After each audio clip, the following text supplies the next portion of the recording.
Hey guys, Daniel Gillespie here with UponArriving.com, and in this video, I'm going to be talking about the Chase Ink Preferred and showing you just how much value you can get from this credit card. So let's start off with the sign-up bonus. The standard bonus is 80,000 points after spending 5,000 in 3 months. With that said, you should be aware of 2 targeted offers.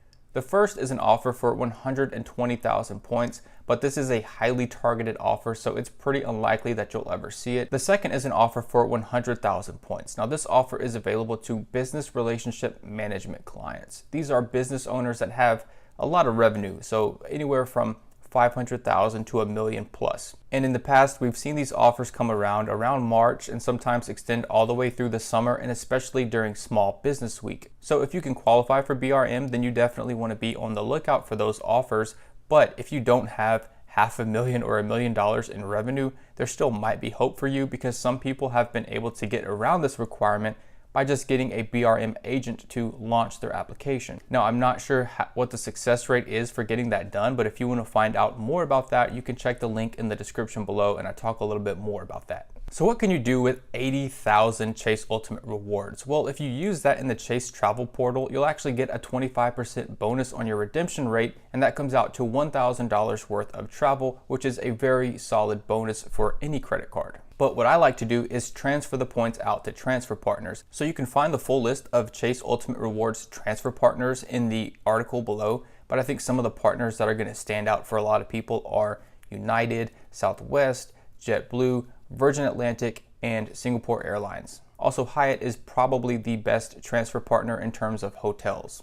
So what can you do with 80,000 points? Well, if you transfer them to United, you could easily cover a round trip to Europe or to Asia. You could even fly one-way business class on one of the top partners like EVA Air. If you transfer your points to Southwest, you could cover a handful of domestic flights if you find some good want-to-get-away fares. And if you transferred your points to Virgin Atlantic, after meeting your minimum spend, you would be very close to being able to cover a round-trip business class ticket on ANA, which would be a great redemption from the West Coast to Japan. And finally, you could cover 4 nights at a great property like the Park Hyatt Bangkok. So as you can see, there are a lot of solid travel options for these points and potential to get a lot of value. And if you're curious about how much value that each of these redemptions is worth, be sure to check out the link in the description below where I break that down.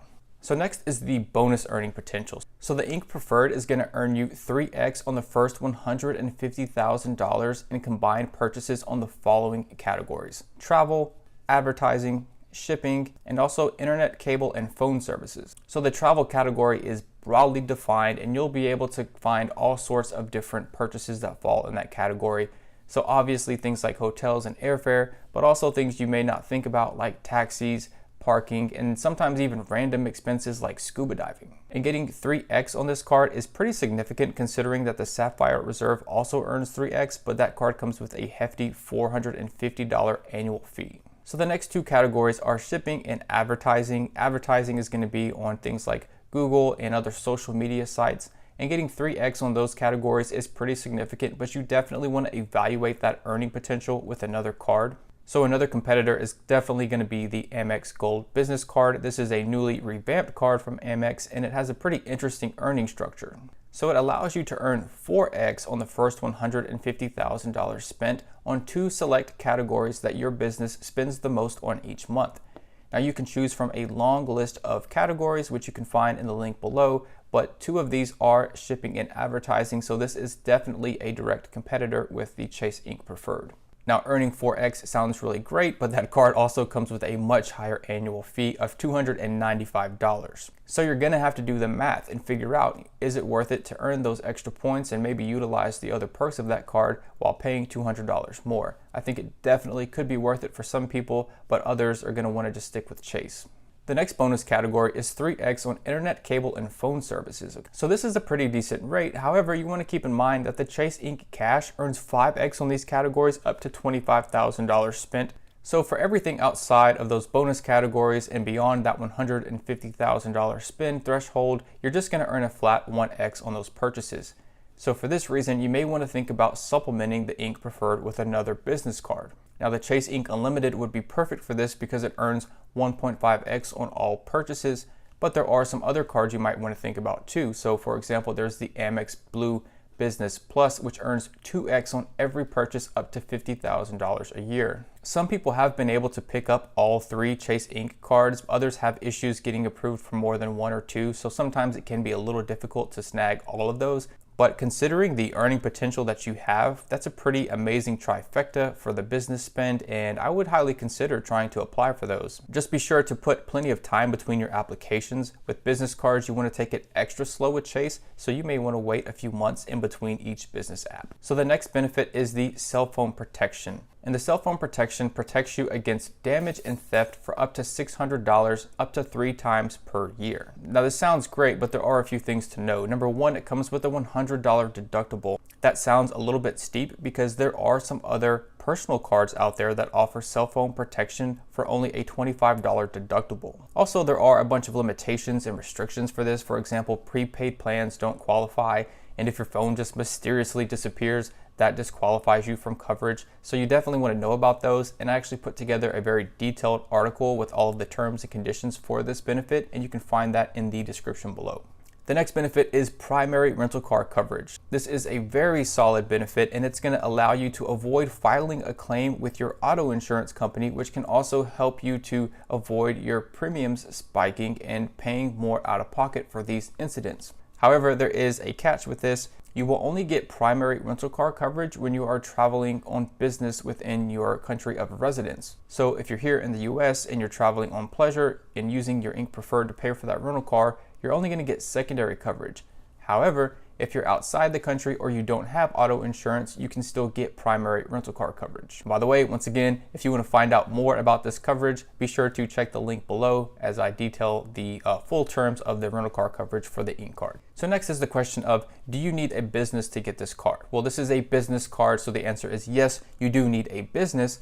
However, a business can be pretty loosely defined. If you've sold things on eBay or Amazon or Craigslist, or maybe you have some kind of tutoring or you walk dogs or whatever you kind of do, some sort of side hustle, that can definitely qualify as a business, and you'll likely be applying as a sole proprietor. Now let's talk Chase Ink Preferred approval odds. So to get the Ink Preferred, you're going to want to have good to excellent credit. Now, I don't like to give out specific numbers and requirements because it just is going to vary, and everyone's credit profile is so different, but Chase does tend to favor people that have more established credit history. So if you have a very thin credit profile, I would not go for the Ink Preferred as my first card. Instead, you may want to go with another card, or you might consider opening up a Chase business account. This is a great way to establish not only a relationship with Chase, but a business relationship with Chase. And it's also pretty easy to set up a Chase business account, and I actually have full instructions for doing that for various types of entities, and you can find that below. Another question is, how much business revenue do I need to get approved for the Ink Preferred?